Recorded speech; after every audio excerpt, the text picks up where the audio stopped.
Greg Kelly Show.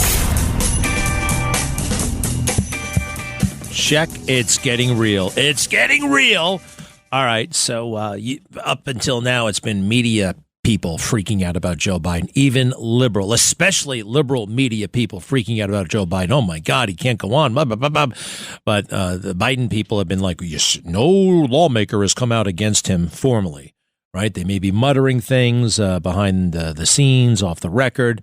Now we have a congressman. Got to admit, I've never heard of him before, but he's a Democrat congressman from Texas. His name is Doggett, Lloyd Doggett. And he is the first sitting Democratic member of Congress to call on Biden to withdraw. I represent the heart of a congressional district once represented by Lyndon Johnson.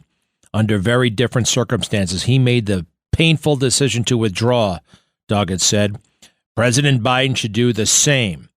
Doggett's statements magnifies the pressure surrounding the president and his team, who have been trying to tamp down party concerns in the wake of Biden's disappointing debate performance against former President Donald Trump last week. Who's disappointed? I loved it. Let's see here. We got Congressman Mike Quigley of Illinois has signaled an openness to replace Biden as the party's presidential nominee. I think his 4 years are, great president, right? Great president. But there are Democrats who are worried about getting their own asses reelected, all right? And they don't need Joe Biden around screwing it up. And sitting incumbent Democrat presidents have before said, you know what? I'm not running anymore. Not because it was necessarily the right thing to do, but they took a look at the numbers and they realized, I can't win. And one of those guys was LBJ, Lyndon Baines Johnson. In many ways, kind of like Joe Biden's idol. The biggest way is that LBJ got totally rich from a lifetime in politics. I mean, the Johnson family is still living large. Yeah, they own like 150 radio stations, WLBJ, all these things in Texas, oil fields, ships, all this stuff. And what was he? He's a congressman, then a senator, then a president. Great. Well, vice president, then a president. But just like Joe, and Joe overlaps with LBJ. Joe got his start in politics while LBJ was still alive, while J. Edgar Hoover was still the director of the FBI. Joe, you should take a look at this, all right? Because quite frankly, he did it with an element of class, LBJ. Go ahead. I should devote an hour or a day of my time to any personal partisan causes or to any duties other than the awesome duties of this office, the presidency of your country. Accordingly, I shall not seek and I will not accept the nomination of my party for another term as your president. But let men everywhere know, however, that a strong and a confident and a vigilant America stands ready tonight to seek an honorable peace. All right. Thank you, Lyndon. The important part was he quit. He quit in March. That was March of 1968. Quite frankly, in March of this year and last year, I was showing Joe Biden. I'm more honest than any Democrat surrounding Joe Biden. I was showing the poll numbers, showing that Joe was less popular than LBJ was in March of 1968. And he's been less popular for about a year. You know, I have been, quite frankly, one of the only people in America to be straight with Joe Biden. Remember when he fell down the stairs? 2 months before that, I said, Joe, slow the hell down. This fake run you break into so you can show your vigor, that you're vibrant, you're going to break a bone. And I'm not talking like you sprain your ankle. I'm talking compound fracture, bone sticking out of the skin. Women start to faint when they see it type injury. And you kept on doing it. And then you fell, splat, splat, splat, 3 times going up the steps. And you kept on doing it. And then you fell again at the Air Force Academy doing that fake run of yours. You know, we know what running looks like. You can move your arms all you want. It's about your legs. So when your arms are moving like you're running, but your legs aren't, you are by definition out of sync with yourself. And you, sir, already have enough problems with the faking it entering the equation. So I said also, get the hell off that dumb bicycle. Get the hell off that dumb bicycle. If you really want to ride a bike, you know they have tricycles for adults? They do. My grandmother used to have one. It had a big basket on the back. I used to go to the grocery store in Breezy Point to get stuff, including the Daily News, when everybody read the Daily News. One time I remember I went to go get the paper, and something like, I couldn't believe that you know how it is on Sunday? It's thick. And the Daily News used to have the funny papers, like was the first part of it, like the first extra for Sunday. And this was big. And I was like, no newspaper has the funny papers on the first page. So I'm like, this can't be the real newspaper. And I was kind of shy. So I found another news. I don't know if it was Saturday's newspaper or Sunday's newspaper, just the front portion, but it was very thin. And I took that, and my grandmother sent me back. And I went up to the guys, and I'm like, I was just wondering. And they ridiculed me. And they kept saying, I was just wondering. Of course, I came home with without most of the paper. They gave me the rest of the paper. Who the hell knew the funny pages was supposed to go on the front page? That's the way the Daily News used to do it. Daily News ever since has put a lot of crap on their front page. One of the reasons why nobody reads that dumb newspaper anymore. When Donald Trump came down the escalator, you know what they did?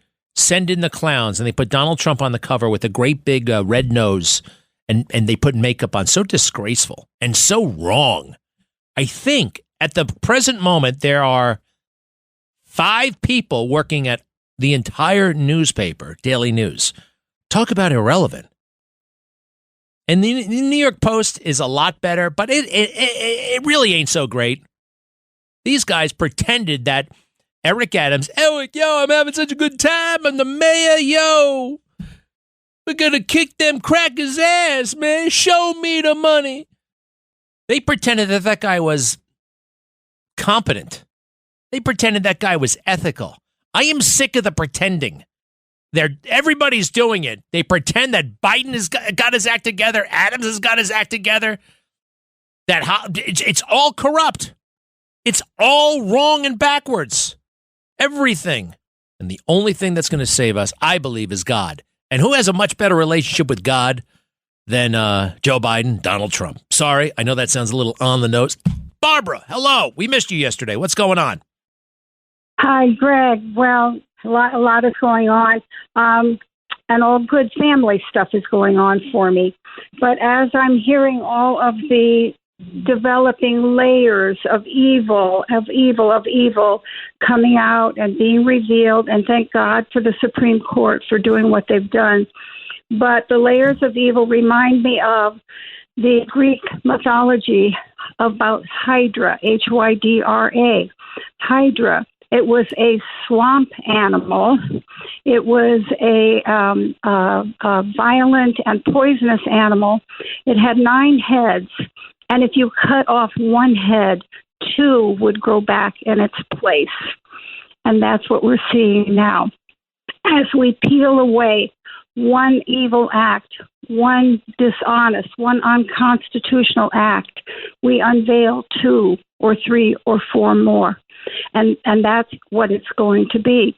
And you're right that only God and our morals can help us unravel all of this and kill the Hydra, which eventually, in Greek mythology, Hercules killed the Hydra.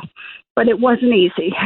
It wasn't easy. And what we're going through is not easy. But the swamp creatures are hydras with more and more evil under every rock, behind every head you cut off. 2, 3, 4 more come forth. Well, that Hercules is still on duty right across from St. Patrick's Cathedral, holding up that big globe with his... one thing about Hercules, too, that guy has serious abs going on, right?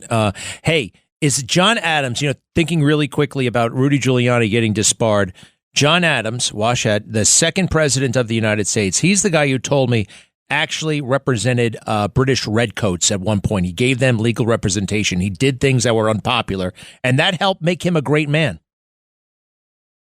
When he defended those troops that took part in the Boston Massacre, he knew that he risked everything, but he believed in the principle of representation, fair representation, and he knew if those British troops were not represented fairly, that it would be very bad for the colonies. So he made sure that they got fair representation. And Rudy Giuliani, again, was standing on principle of what he believed and what he was saying. And I'm just heartsick to hear what has happened with him being disbarred. Well, he's going to be restored. He's going to be restored. And I told Rudy, you got to wear this as a badge of honor. And he will be totally and completely restored and vindicated. Hey, we got some breaking news here. Joe Biden will be sitting down for an interview with ABC News this Friday. This Friday. It's Tuesday, Wednesday, Thursday, Friday. You know how many interviews Donald Trump is going to do between now and then? 16. I mean, who cares? Well, we do care, but it shows you just how precious he is, how delicate, how fragile. It's breaking news right now. He's going to do an interview, probably with David Muir, the pretty boy, who had so many opportunities to ask him real questions and never did. I proved that in a video I did not too long ago. It's amazing stuff. Hey, I overlooked this. I didn't listen to all of Joe Biden's talk right now because we were on the radio. He was just talking about hurricane stuff. Here he is at the Homeland Security Center talking about the Hurricane Beryl. It's on its way to the Yucatan or somewhere. Anyway, listen to this. It was as he was wrapping up. Can you hit it, please? More people die from extreme heat than floods, hurricanes, and tornadoes combined. Say that again. Combined, more people die from heat than those three other major issues. And look, right. Stop. It's to say that again. What people think that the teleprompter, it was an instruction to say that again. Is he that bad? Yeah, he is that bad. What's this guy's name? Frank? Frank. Yes. What's up? Yes, Greg. Hi. For the most part, your father is a person that did not like the things I would do, like send him letters at One Police Plaza and telling him that if he wanted an egg roll for $2, that's a form of a weakness in character. Wait, what the hell are you talking about? First of all, my dad had no problem with anybody sending him a letter. You wanted to send him a letter. I mean, people would come up to him all the time. They had this, that, the other thing to say. And he said, hey, do me a favor, write me a letter. I will get it. I will get it and I will open it, especially if you write personal and confidential. Write me a letter. So a lot of people, would write him letters. So he encouraged people to write him letters. So we got that fake news out of the way. So what was the comment of your letter? Something about Chinese food? Yeah, I did a little bit of prank because he saw me. Many times he saw me. I saw him. I didn't have pass too many words with him. But I said, Commissioner Kelly, would you like me to send you some Chinese food to One Police Plaza? And then they returned the letter with the money order and said, no, we cannot accept something like that. So that I went a little bit too far when I did that to your father. It doesn't sound like much of a prank. I mean, I don't get the joke. I mean, you sent him a coupon for Chinese food? No, it was a check for, and they thought it was some sort of bribe of some kind. Well, it's not bribe. I mean, it just sounds kind of weird. Who the hell sends you I guess you do, Frank, a check for Chinese food. I don't get the point, but all right. Where does that bring you today? What can I do for you? Yeah, Greg, you're bashing President Biden. Yes, of course I am. Of course. Did you see that debate? Have you been watching this guy for the past 3 years? My God. Yeah, I know. Yeah, you know, but it's not a big deal. It's not a big deal that the man can't function without a card, without a note. Look, they're finished as a presidential family. They're not going to research. They're not going to win the election. Yeah, well, I'm going to keep pounding away until I know that to be a fact. All right, I'm not putting the fight down. Oh yeah, everything's going to just work out. We've had we're on a roll with things not working out. So what do you want me to do? I don't think they have any more tricks on their sleeves. I actually know them as well. And the things I heard from when I used to ride in their Mercedes-Benz, the profanity, Wait a second. Who's Mercedes? Why am I asking this guy a question? What Mercedes were you in? Whose? Hey, I rode around with Hunter and his cousin one day, and they were saying the most vile and dirtiest things that I've never. Why were you in their car? Hey, because they were friendly with my uncle. That's why. Is this a drug thing? No, it wasn't a drug thing, but more of a sex thing. I felt disgusted. Well, what the hell were you doing there? They were just saying, hey, look, you want to ride around? We know you're Mr. Castro. Come on, ride around with us. We want to, take you to the park. All right, man. I'm going to have to... all right. I don't know, man. You're the guy who sends the commissioner notes about Chinese food, and now you're telling me about Hunter in the car. Although somehow I believe you. I totally believe you. And you got the hell out of that car. When was that? I don't remember the date years ago, but it was disgusting. I thought Hunter was a gentleman. He was a nice guy, but the profanity that he was coming out of his mouth made me feel so bad. Just the profanity? Just the dirty words? Yes, it was vile things, vile sexual things. All right, Frank, thanks, I guess. Diego, what do you make of that? Does he check out or what? I'm not sure. Yeah. I'm not sure. Yeah, I don't know either. Actually, I'm going to have to say I think he's crazy. I'll be right back. Greg Kelly.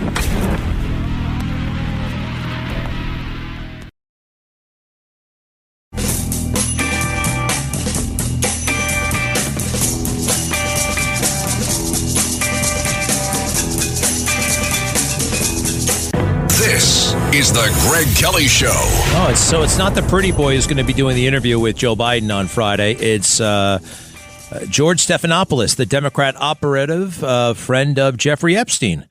Yes, it is. Wow. All right. Everything coming full circle. This guy hates Trump, hates Republicans, and does everything he can to help the Democrat Party. A lot of us thought, okay, you're going to go into the news business now. You're going to have to pretend to be neutral. He doesn't. So I just can't believe that this is a very pathetic effort. A couple of other things. Hunter Biden is like butting into all the big meetings, strategy meetings. This is what he's always wanted to be. Important. That's the only reason why he's there. Ooh, what the hell happened here? Nope. What else about all of that? Who's outpolling Biden? Buttigieg is outpolling Biden in swing states, doing better against Trump than Biden. So is Kamala Harris. Yes, so is Gretchen Whitmer, and so is Gavin Newsom. This was just put out by Puck. Very liberal, very against Biden. It's coming to an end.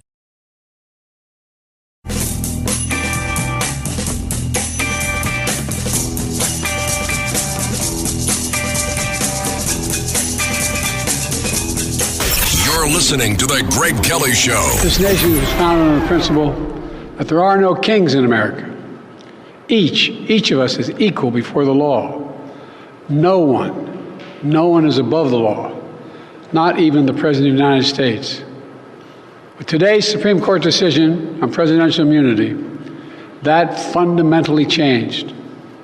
For all practical purposes, today's decision almost certainly means that there are virtually no limits on what a president can do. Wrong, man, Joe, knock it off. By the way, what's up with the makeup? I understand he was ashen corpse-like at the debate, so they overcompensated, and he looked like he just got out of, not the tanning bed, but the tanning booth. You know the difference? A tanning booth, you go in there for about 90 seconds, and you're good to go. A tanning bed, you got to go 3 times a week. How do I know this? Well, yes, I did go to it way back in the 90s. I had to go to a great big dance. It was the Marine Corps ball.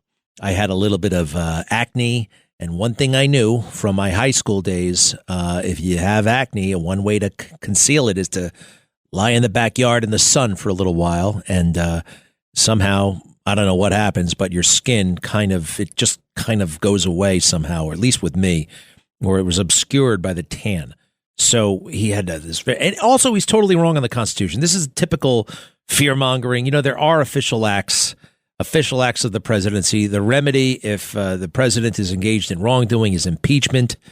The president himself is a branch of government, and they are co-equal branches. You cannot have him in the situation he's been in, caught up with unscrupulous local prosecutors hassling him. The presidency is too important, and that's okay. You know, Donald, this guy, Biden, he's always defying the Supreme Court. You know, they say you can't pay off everybody's college bill. He does it anyway. He keeps doing it. And, of course, the fear-mongering over January 6th. I think this is one of the reasons why they will let Joe Biden go, because he doesn't really have much to say other than this January 6th nonsense. And I don't hear too many other people talking about it other than him. Let's see here. Cut 11, please. Cut 11. Nearly 4 years ago, my predecessor sent a violent mob to the U.S. Capitol to stop the peaceful transfer of power. We all saw it with our own eyes. We sat there and watched it happen that day. Attack on the police, the ransacking of the Capitol, a mob literally hunting down the House Speaker, Nancy Pelosi, gallows erected to hang the Vice President, Mike Pence. I think it's fair to say it's one of the darkest days in the history of America. No. Now the man who sent that mob to the U.S. Capitol is facing potential criminal conviction for what happened that day. And the American people deserve to have an answer in the courts. You know, just when we thought it was not political, remember, it's supposed to not be political. They didn't comment on it. No matter what happened, they weren't commenting on Donald Trump's political travails. There is not a shred of evidence because it didn't happen. He didn't send them. He didn't send anybody.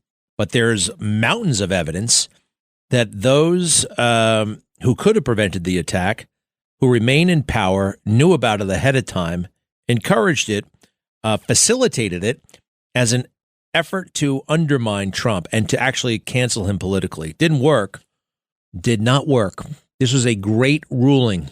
And William Barr, he's hot and cold, but right now he's hot.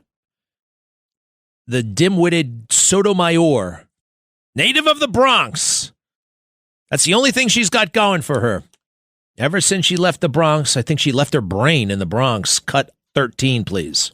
The dissent by Justice unfairly portrays the majority opinion. The question is, what's the function being performed? What's the authority being used? Not what instrument is being used. So, for example, the president can direct that a case be dropped, and that's part of his constitutional authority. But he cannot accept a bribe to do that because that's receiving a bribe. He doesn't have authority to receive a bribe. Another example would be he has the right to go and tell the Department of Justice to investigate something. But an example used by Justice Sotomayor was, then he can fabricate evidence, give the evidence to the department and tell them to use that to indict them. He doesn't have authority to fabricate evidence. That's not carrying out an executive function. And the worst example, I think, the one that makes no sense whatsoever, is the idea that he can use SEAL Team 6 to kill a political opponent. The president has the authority to defend the country against foreign enemies, armed conflict, and so forth. He has the authority to direct the justice system against criminals at home. He doesn't have authority to go and assassinate people. So whether he uses the SEAL team or a private hitman, it doesn't matter. It doesn't make it a carrying out of his authority. So all these horror stories really are false. It is interesting, though, and I've said constitutionally, and I asked this of Professor Dershowitz, like Joe Biden could have owned up to it. Instead, they've been sneaky about it. But if Joe Biden came out one day and said, I suspect that Donald Trump is a threat to democracy and I want my Justice Department investigating him because that man is a threat to all of us.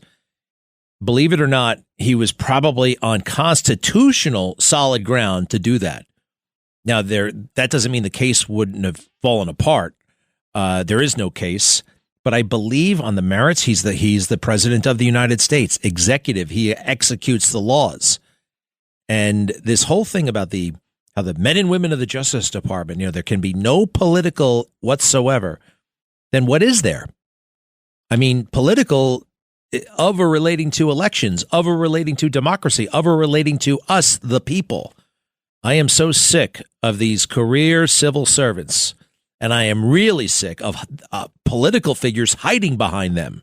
And sometimes other civil servants hiding by the men and women of the FBI, the men and women of the Treasury Department, the men and women of the Justice Department. I didn't vote for one damn one of them, any of them. The men and women of the Department of Agriculture, the men and women of the Pentagon, the men and women. Sounds great. Men and women are just like you and me. Some are good, some are great, some are bad, some are corrupt. There's nothing special about you if you have a job in the swamp, especially you people at the CIA. And if what Nick Bryan told us is true, that Jeffrey Epstein was running some sort of intelligence operations for you people, I mean, my God, have you looked at the Constitution lately? The idea, that's Joe Biden, the idea that you people would go that far. Man, what a corrupt system. Wait, the other thing we had to do. Yes, I do think it's great, and I have to celebrate this when it happens. Granted, they've been asleep at the switch, but CNN reading off polls that show that Biden is failing. Cut 16. They're pretty sweet. Do we have new poll numbers for President Biden post-debate? We do. You know, CBS News YouGov conducted some polling post-debate. We can compare it to the pre-debate numbers. And the bottom line, Alice, it's not any good. It's not any good. Look at this. Voters who say that Biden has the mental health to be president. It was just 35% pre-debate. Look where it's dropped to now post-debate, 27%. How about that he should be running for president? It was 37% pre-debate. It's now 28%. I have never seen numbers this bad for an incumbent president during my lifetime. I mean, that mental health to be president, just 27%. You might say, okay, you know, that's low, but a lot of people thought Biden was too old back in 2020. These numbers look nothing like this back in 2020. These numbers were bad already. And the truth is, Allison, they have gotten just considerably worse, even in just a few days after that first presidential debate. All right, good for you. Sounds like a real New Yorker, that guy. I'm not sure who he is. Allison Camerata is who he was talking to. And the other thing is Politico. You guys are so bad. You are so late. You are so lazy. But now that it's safe, now that you have cover, now that Democrats are putting you up to it, you're finally telling the truth about Joe Biden and somehow pretending that you're not complicit in all of this. Listen, Politico, today.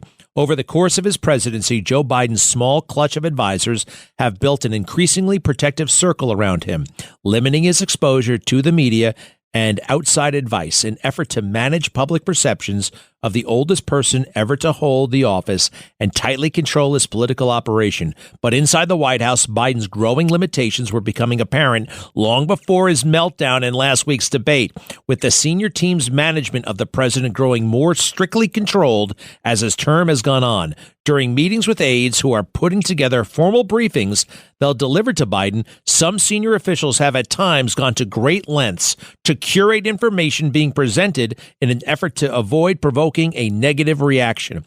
It's like, you can't include that. That will set him off. Or put that in. He likes that, said one administration official. It's a Rorschach test, not a briefing, because he is not a pleasant person to be around when he's being briefed. It's very difficult, and people are scared blankless of him. The official said he doesn't take advice from anyone other than those few top aides, and it becomes a perfect storm because he just gets more and more isolated from their efforts to control it. The debate, however, was so dismal for Biden that nobody could ignore it. For as furiously as Biden's advisors have pushed back on concerns about his age, the now 81-year-old president's halting, soft-spoken, and scattered responses to former President Donald Trump shattered the party's magical thinking on the subject. That the president's difficulties came as such a shock was largely the result of how effectively his top aides and the White House on the whole has, for 3.5 years, kept him in a cocoon, far away from cameras, questions, and more intense public scrutiny. True to a point, Politico. What about you guys letting him off the hook? I'm sitting here. I'm in Midtown Manhattan. I don't go to the Washington. I haven't been to Washington since Memorial Day of 2020. I can see this by watching the TV. Everybody can see it. Why are you guys the last to know? Why? Why? Because you're corrupt. And you have Trump derangement syndrome. And you let down everybody, including yourselves.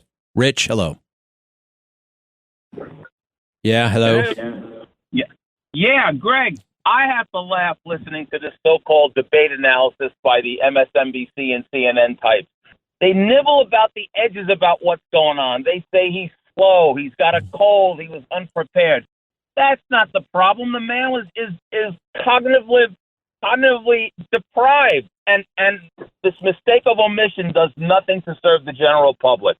Well, I've got to say that MSNBC is finally having like open conversations about that stuff. It's not like they just said, "Oh, he has a cold," and they took it and moved on. I mean, the next day, that jerk, what's his name? Joe Scarborough, not to be confused with all-round nice guy and perfect gentleman Chuck Scarborough on Channel 4. But Joe Scarborough was saying, opening the possibility that he had to be replaced. So not everybody. That's what's interesting about this moment. A lot of Democrats they're not pushing the BS anymore. Rich, thank you. Let's see, Mike in New Jersey. Yep. Greg, how are you? I guess Joe Manchin. I think if he would have stayed in the race or he would have ran, I think he would have did pretty good right now. What do you think? He may regret. Didn't he leave the Democrat Party? I think he left the Democrat Party. Did or didn't? I think he left. I don't know if he left yet, but I know he was going to. No, this is he's not the man. He is not the man to come in. The Democrats would never take him. It's going to be a wacko. It's going to be Buttigieg. It's going to be Michelle Obama. It's going to be one of those people, or maybe even Gretchen Whitmer, the mean girl from Michigan. Thanks, Mike. Tom is standing by. Yes, Tom. Yeah, great show, Greg. Listen, I think Obama was the one that spearheaded this early debate to show the air of Joe's mind. And also, I heard this morning there was a report that the DNC is going to do their nomination the end of this month, July, on a Zoom call to keep Joe on the ballot. As a staunch conservative, we need Joe on the ballot because I want to crush the commie Dems on the down ballot. I hear you. I have mixed feelings about it, to be honest. I think the guy he should resign now. He could be impeached or 25th Amendment. He has no business being president right now. But I'm with you. I mean, it would be nice to have him stay and beat him. So I don't know. And I've heard about the virtual. I definitely have heard about the virtual, but I did not hear it's going to take place as early as you just suggested. I will check that out. Thank you, Tom. And Anthony is standing by. Yes. There's a lot of talk about Joe Biden stepping down, but he can't after that debate because in the minds of everyone sees that Donald Trump exposed him for his crimes and his incompetence. So who are the Dems going to throw at Donald Trump after he just took out a sitting so-called president by simply just standing there? It is impossible. Now, well, wait. He didn't just stand there. I mean, he was rattling off truth and facts. I mean, and not enough attention. I mean, that was a kill shot from Trump. He one debate. There's never been a more impactful single debate. Don't give me that crap about George H.W. Bush looking at his watch, which is by the way fake news. I know he glanced at his watch, but nobody really. That's a fake news for a billion different reasons. What do you mean Joe can't stand down or step down? He can step down. And oh, by the way, yes, he can. Especially when the people he works for actually sit him down and say, you know, Joe, you could have an easy post-presidency. We'll take care of you. We'll protect you. Or you can have a really rocky one. Joe, what will happen if you lose in November? Think about that. What kind of life are you going to have going forward? You want to be treated like a senior statesman? Or do you want to be worried about your son, your daughter, the rest of it? You want us to take a good look at you, Joe? Because let's face it, you're not clean as a houndstooth. These are conversations that happen, that will happen, I do believe. So the idea that little old measly Joe Biden is beyond anybody else no, it doesn't work that way in politics, especially the Democrat Party. As Tucker said, the collective, the whole party is more important than any one person. That's how I feel. I'll be right back. Greg Kelly.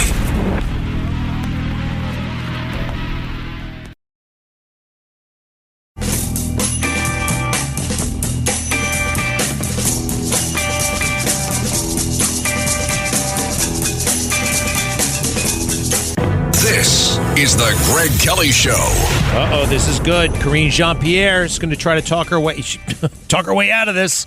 The press secretary at the White House right now.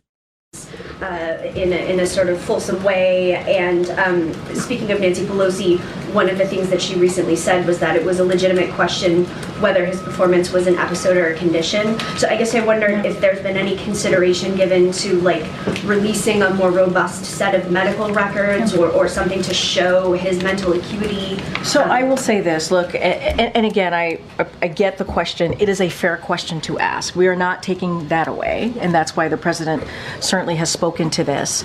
As it relates to his medical records, we have been transparent. No, you haven't. Shut up. We don't even know what drugs he's on. You haven't. That's not in any of the medical report. What drugs is he taking? Everybody at that age is taking something. I'm taking a couple of things right now. What is he taking? We don't know. How about that? I think they put down aspirin. Right? What else is he really taking? What else? Pump up the volume one more time. Speak for herself. His team, who has said, the medical team said it is not warranted in this case. We have put forward a thorough, transparent annual report. Yeah, what about his brain situation? Shut up. Man, again, what would we expect, right? It's kind of fascinating, though, that people are acting like this just happened. There's so much evidence that I am glad we have chronicled on this show. I've chronicled it on every single platform I have. The huge issues that are Joe Biden and the massive cover-up that has been, who's been engaged in that? His top aides and the mainstream media. They all know what we saw the other night.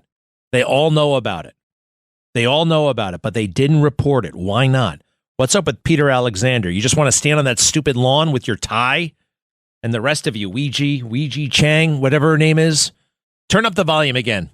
Any medication that would have interfered with his He was not taking any cold medication. That is what I can speak to. I've asked his doctor, and that's what he stated to us.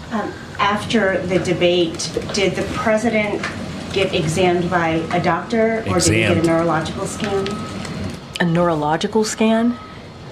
Look, what I can say is that, just to take a step back, it was a bad night. We understand that it was a bad night. And the president has spoken to this. And he understands that. And so I cannot speak to anything beyond what I just shared. The president has regular annual physicals that we release. You don't. You release. You cherry pick. I got to get out of here in a second. But John, you got a good point here. John, yes. Yeah. Hi, Greg. I love what you do on January 6th. Like I said, I think it should be emphasized that there was a government-issued permit. Those people weren't just running over to the Capitol, and we should find out who issued that permit. Someone in Washington, D.C. When Trump says, in a while, you people are going to be marching peacefully and patriotically, that's what he was referring to. It was a schedule. They were supposed to be at one time, and then they were supposed to go over to the Capitol. Well, actually, yes, you are right. And they had a permit to be at the Capitol. There are areas on Capitol Hill where they were totally permitted to be. Permitted. Like they had a permit. And guess who was keeping them from going to the place where they could actually protest or make their voices known, heard? The cops. It's very strange. Remember that first pushing and shoving at the bike rack? The cops were preventing the people from exercising their constitutional right. And when that happens, look, it happened to me last week. I felt very, very weird about it, right? I mean, oh my God, I support law enforcement, but you're telling me to shut up and leave? I can't. Economists warn that massive tax hikes could devastate your IRA and 401k as the stock market braces for impact. I'm Larry Kudlow, and I urge you to fortify your savings with physical gold with my friends at Priority Gold. To learn how gold and silver can help diversify your savings, please call 1-800-405-GOLD or just visit PriorityGold.com to get a free gold information guide. That's 1-800-405-GOLD.